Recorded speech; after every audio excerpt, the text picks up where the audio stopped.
Toujours dans le message là, questions et réponses sur la Genèse.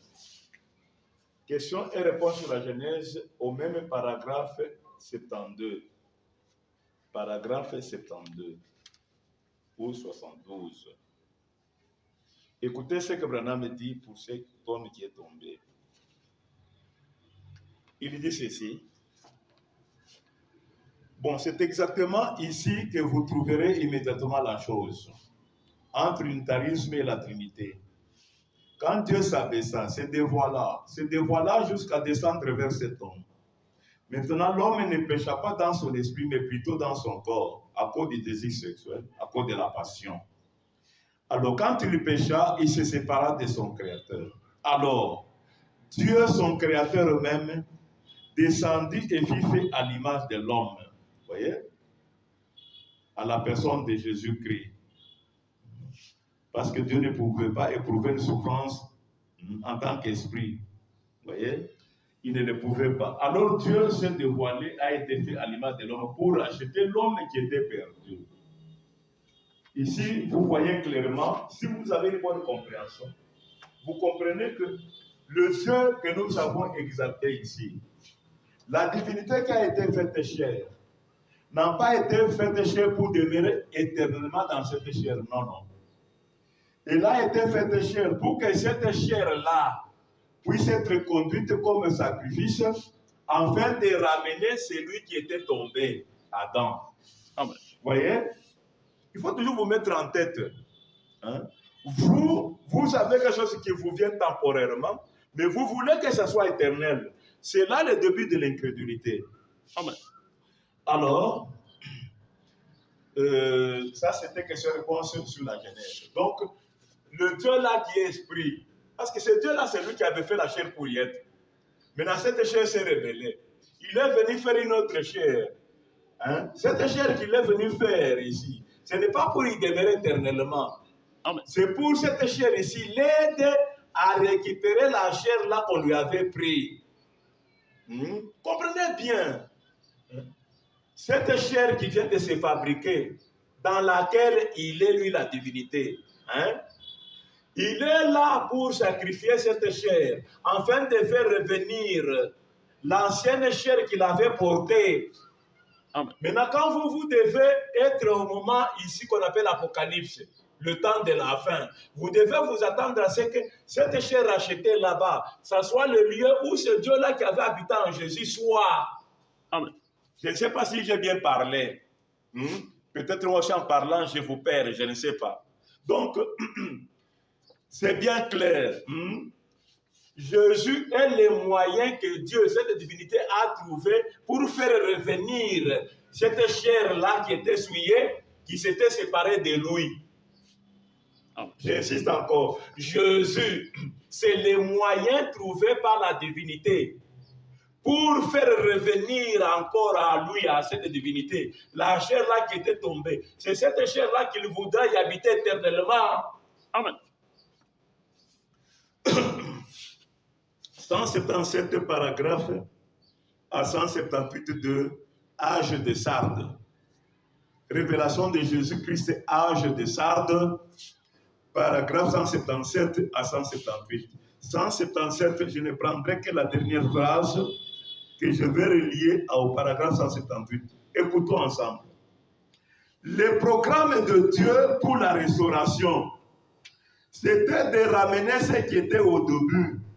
Écoutez bien, ressusciter cela. Si ce livre tombe sur le plancher, maintenant, prendre un autre livre pour le mettre à sa place, cela n'est pas une restauration, une résurrection. Il faut qu'on relève le même livre. Amen. Amen. Donc, vous avez écouté bien. Celui qui est tombé, c'est un autre homme. Vous connaissez même son nom, le premier Adam. Amen. Maintenant, quand on fabrique le deuxième Adam ici, on le fabrique comme un moyen pour faire revenir le premier Adam. Amen. Jésus est un moyen obtenu par Dieu pour faire revenir le premier Adam. Pour qu'Adam soit ce qu'il a été au début.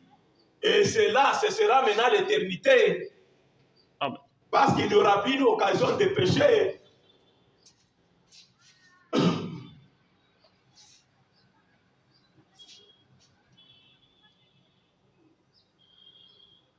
« 145 paragraphe de Christ, c'est la version du Seigneur.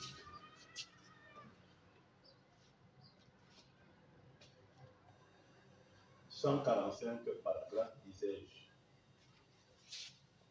Christ est la révélation du mystère de Dieu. 145. Branham dit,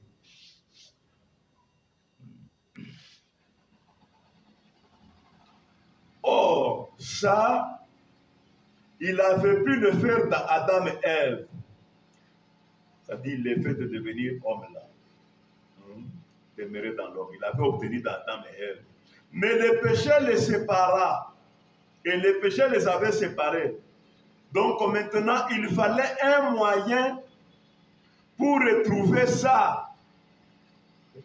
Même Branham me dit, Dieu avait reçu à être dans son peuple. À être ce peuple-là. À être cet homme d'Adam. Mais le péché le sépara de lui. Maintenant, il fallait trouver un moyen pour les ramener. Mais vous vous accrochez au moyen, vous voulez que Dieu puisse rester là-bas. Vous allez empêcher de Dieu de rentrer dans l'homme à qui il avait promis, je retournerai en toi. Amen.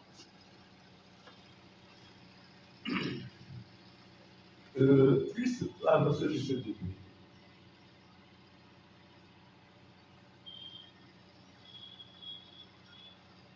« 175 paragraphe. 175. Branham dit 175 paragraphe.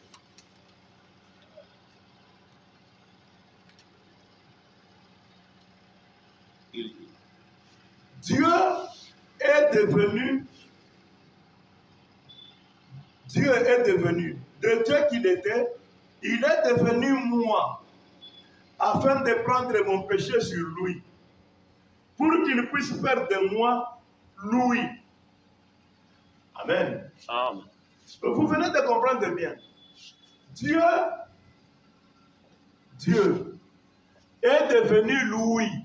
C'est-à-dire Dieu, la nature de Dieu ici, est devenu lui, il est devenu péché. Pourquoi? Pour que lui devienne Dieu. Que lui maintenant devienne, que Branham devienne maintenant ce Dieu-là. Dieu est devenu. Il a abandonné cette divinité pour devenir péché. À la place d'Adam. Pour qu'Adam maintenant lui puisse revenir être Dieu. Ils se sont échangés. Amen. Vous ne voulez pas ça, n'est-ce pas? Vous savez aussi ce que vous met en erreur, c'est quoi? Quelqu'un vient prendre son péché pour mourir à sa place, afin que lui vive éternellement et soit habité par la divinité qui était en ça. Vous voulez qu'Adam puisse être ingrat à l'égard de Jésus? Non, c'est pourquoi, quand le Saint-Esprit viendra, il me glorifiera. L'acte que Jésus a fait ici mérite la gloire de la part d'Adam. Mais ça n'aura pas Adam inférieur par rapport à lui. C'est la même divinité. Amen. La plénitude de la divinité. Il n'y a pas quelque chose qui rend quelqu'un supérieur au-dessus de l'autre. Donc, Dieu le Père, il perd la divinité. Devient Dieu le Fils. C'est la même divinité. Et le Fils, en étant sacrifice, il perd aussi la divinité. Cette divinité revient sur celui qui était Dieu et Père, qui devient maintenant un homme racheté. Amen. C'est le même Dieu. Amen. Il n'y a pas un Dieu inférieur à l'autre parce que c'est Dieu qui avait voulu être Père, Fils et Saint-Esprit. Amen. C'est le même Dieu. Il n'y a pas parmi les trois là un Dieu inférieur à l'autre. Le Père n'est pas inférieur au Fils, le Fils n'est pas inférieur au Père. Voyez?